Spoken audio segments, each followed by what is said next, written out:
You ever feel invisible in your own family? Like you're there doing everything, giving everything, and somehow it still isn't enough? That was me. My name's Steve. I'm 36. I have a career that pays well enough to make people stare, a home I worked years to afford, and a life that, by all accounts, should make me proud. And I was proud. But at home, I might as well have been a ghost. Every visit, it was the same thing. Steve, when are you going to settle down? Don't you want kids? Meanwhile, my older brother, Ryan, married right out of college with 4 kids, got everything. Attention, praise, adoration. They worshipped his little family like it was some holy shrine. And me, I got judgment, pity, smiles that cut deeper than knives. I remember one dinner when Ryan's wife, Claire, tilted her head at me and said in that syrupy tone, "You know, I have a cousin who's single and has a good job. I could introduce you." I smiled. I said something polite about focusing on my career. Inside, I wanted to scream, "Mind your own damn business." But I was raised better than that. And then I remembered being 10, sitting on the living room floor, waiting for a birthday card from Mom and Dad that never came. Ryan had one, of course, big, glittery, everyone clapping, and I sat there with nothing. And I promised myself one day I'd make something of myself, something they couldn't ignore. Yet despite it all, I gave. I gave because they were my parents. Because family is supposed to mean looking out for each other, right? And I did. 3 years, every month. Their mortgage, car installments, utilities, even medical bills. Ryan needed help with his student loans, mine. The kids' sports, music lessons, summer camp, mine. Family trips, mine. I told myself it was fine. I could afford it. But lying awake at night, I'd hear the hum of the heater, feel the weight of the bills on my shoulders, and wonder when was the last time anyone truly said thank you. Not a quick thanks before asking for the next thing. I couldn't remember. And then last month, I made the final mortgage payment. The house was theirs, free and clear. I called Dad to tell him. He practically squealed like a kid. "Steve, that's amazing. Come over Saturday. We'll celebrate." I arrived that Saturday carrying a bottle of wine. The smell of Mom's roast chicken hitting me as soon as I walked through the door. For a second, I almost forgot the resentment.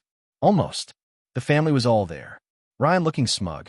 Claire with that fake smile. The kids bickering over chairs. Mom bustled around. Dad carved roast, mashed potatoes, green beans, dinner rolls, apple pie, like Thanksgiving in April. And then the words I'll never forget. Mom pulled out a folder. The new will. Everything. House, savings, all of it. Going to Ryan and his kids. Me? Nothing. Not a word. I froze. The betrayal hit like a punch to the gut. I just paid off their mortgage. Spent years funding their lives. And my reward was nothing.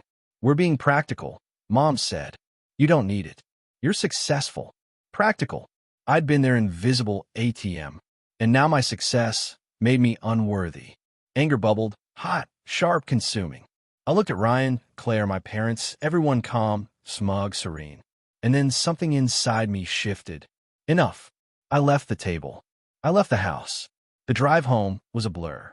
Hands shaking, heart racing, mind replaying every word. And I thought, why am I still giving? Why am I still their ATM? I remember the time Ryan borrowed my car without asking and returned it with a scratch, and my parents laughed it off. Or the time I covered a doctor's bill for Claire's cousin because they didn't have it yet. And they never even said thanks. That's when I realized I'd been invisible my whole life. Invisible and taken for granted. The next day, I started undoing everything. Mortgage company, utilities, insurance. Any accounts I had been covering, every payment stopped, every service canceled. Ryan's car returned. Appliances disconnected. Smart home system offline. Silence replaced obligation. With each phone call, I felt lighter, like shedding weight I didn't know I carried. When they called, I didn't answer. When they showed up, I didn't invite them in. I stood firm. "You made it clear I wasn't getting a cent from you in your will," I said. "Guess what? You're not getting a cent from me while you're alive." And for the first time in years, I felt free. The quiet that followed wasn't lonely. It was mine. I could breathe. I could focus. I could live. My career flourished. I wasn't drained anymore. I wasn't invisible anymore. I was seen, not by them, but by myself. I started taking walks in the early morning, listening to the city wake up. I noticed little things I had ignored for years. The smell of fresh coffee brewing in my own kitchen. The sound of birds outside my window. The way sunlight hit the living room floor. Those moments became mine. Sometimes family isn't about blood. Sometimes it's about boundaries, respect, and finally reclaiming your worth. I poured myself a glass of wine, sat on my couch, and just breathed. The anger was still there, but it had softened into something stronger, something clear. Determination, power, freedom. I'll never forget the lessons my parents taught me. Not about love, not about family, but about knowing my value. And now I see it. I protect it. I honor it.